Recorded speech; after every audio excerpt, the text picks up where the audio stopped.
Okay, so it seems as how it is actually pouring with rain outside. I won't move the camera because I just got it kind of semi-levelish and everything. I thought I'd film the Q&A that I promised you guys the other week. Don't mind my hair, I've been out in the rain with customers and it's just doing its own thing, living its best life. So, I got a few questions. I won't be able to answer every single one of them. But this is the majority of the questions. They're just down here on my laptop, so I'm looking down here for reference. You know why. So the first one from Catherine was around fruit fly and what I use to treat it. The only treatment that I use that I believe is effective is fruit fly netting. It is ugly, it is terrible, it doesn't look great in the garden, but if you want to protect your fruit 100% in our climate, you need to use fruit fly netting. Or you need to be prepared to spray. So you can use like the Malathion based sprays and the David Gray's fruit fly spray and all those sorts of things. They're like synthetic chemical options. They definitely work really well if you use them in conjunction with their proper withholding periods and their proper spray schedules, which are all on the labels. They are good. They will work. The Wild May and the Eco Naturalure based type ones. So they are effective. They do attract and kill the fruit flies. You just need to be prepared to start doing that in August. Have the traps out in August. So the way that they work is they try and keep the population at such a low level that you won't actually need to, so that there won't be enough to be able to get into your crops. So that might mean for an average backyard you'll have 12 or so traps. Don't hang them in the trees. Don't have them in and around the trees. Have them around the yard. Because the last thing you want to do is to attract a bug to a spot where the fruit is, but also where the trap is. So you want, if your fruit's here, you want to have a whole circle all the way around it of pretty much solid of traps that they're going to be more likely to fly to than fly through past them to your tree. So that's how I would recommend using them, having a heap of them in your yard, keeping the traps fresh and cleaned out I wouldn't like to let the traps go more than 14 days, and keeping on top of it that way. Wild May only attracts the males, and the Eco Naturalure does both male and females. It attracts both of them with a pheromone, with the smell, and then they get either, depending on how you're applicating it, you can you'll either stick to them, use them as like a sticky trap type thing, or they'll go into the jar or anything like that. As long as they eat it, they'll eat. I think the spinosad, I think, is the active ingredient, and they'll kill them. So first thing. The only thing that I think actually works in our climate, well, chemicals certainly work. You know, Malathion and the David Gray's fruit fly spray definitely works. If applied right and done all those sorts of things. I don't like to use those type of chemicals, so I use fruit fly netting. You have to get it all over the tree and then seal it around the trunk.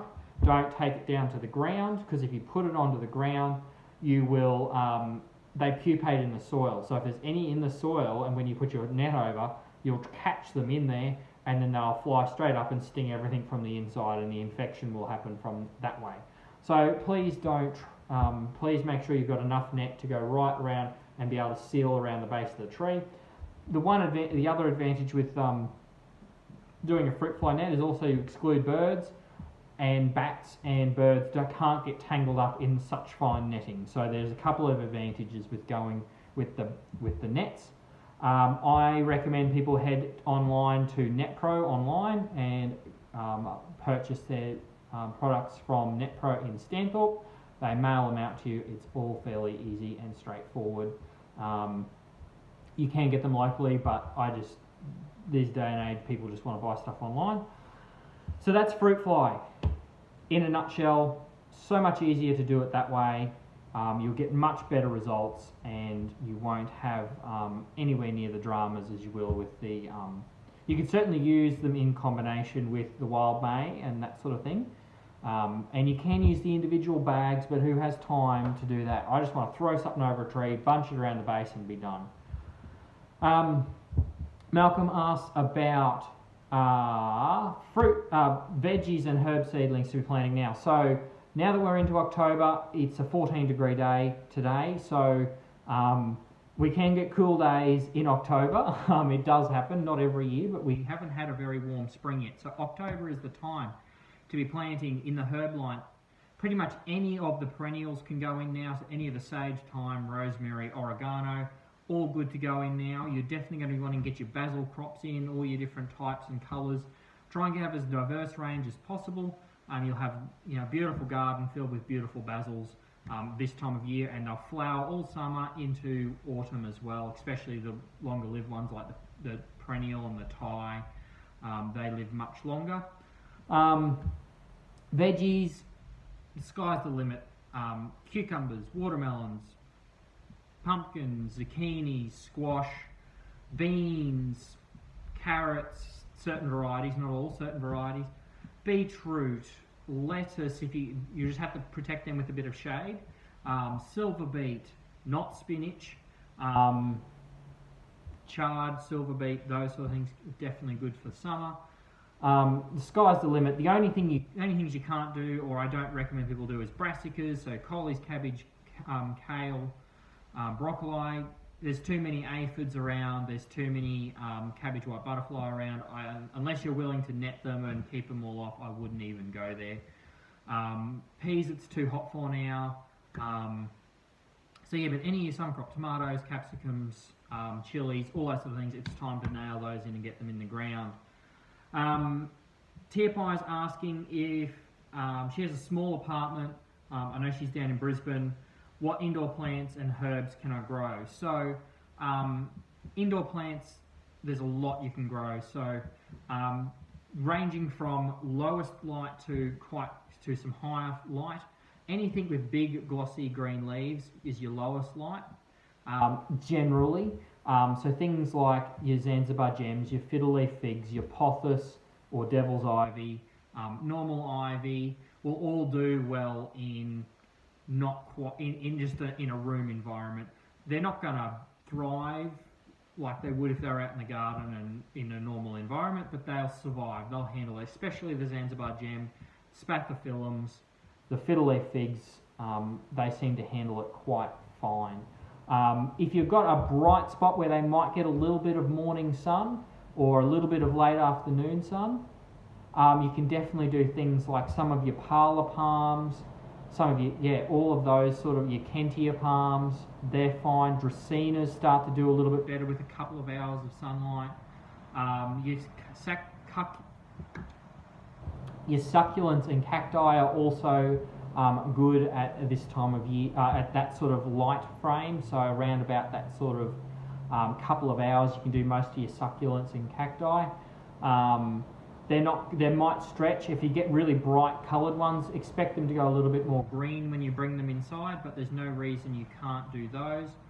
And then once you start to get into the brighter light, so where you're going to be getting a couple of hours of filtered light and maybe 1 or 2 of direct, you can start to do some of your things like